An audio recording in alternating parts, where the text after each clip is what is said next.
اپنی کتاب رحمت للعالمین میں رقم دراز ہے کہ پورے اسلام کی نشر و اشاعت میں پورے مکی اور مدنی دور میں صرف 259 صحابہ کرام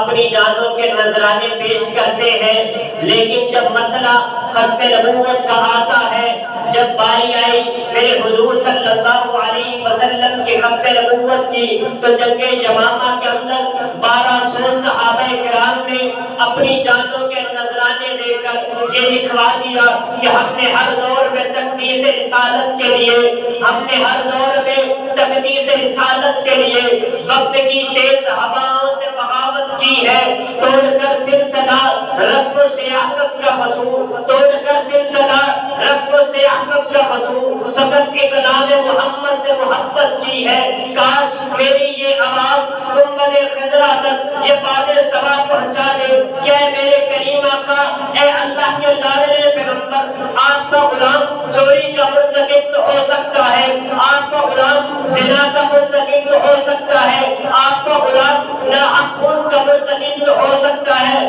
لیکن مسیلمہ کذاب جیسے، اسود عنسی جیسے اور مرزا غلام احمد قادیانی جیسے جھوٹے مدعی نبوت کی نبوت کو کبھی تسلیم نہیں کر سکتا۔ پوری قادیانیت کو چیلنج ہے کہ تمہارے انگریزوں کا یہ لگایا ہوا پیغا، لگایا ہوا پودا جو ایمان والوں کی حرمت کے سامنے، ایمان والوں کے دلوں کے اندر میرے محبوب پیغمبر صلی اللہ علیہ وسلم کی ڈالی ہوئی محبت کے سامنے بہت جلدی بجھ گیا۔ اگر تم اسے تسلیم کرتے ہو تو پوری قادیانیت کو یہ چیلنج ہے کہ قرآن پاک کی کوئی ایک آیت، کوئی ضعیف حدیث، کوئی بھی صحابی اور تابعی کا قول لا کر دکھاؤ جو تمہارے مجھے نبوت کو واضح کرتا ہو، لیکن مجھے یہ یقین ہے کہ وہ قیامت تک ایسا نہیں کر سکتے، کیوں؟ اس لیے کہ محمد کی غلامی دین حق کی شرط اول ہے،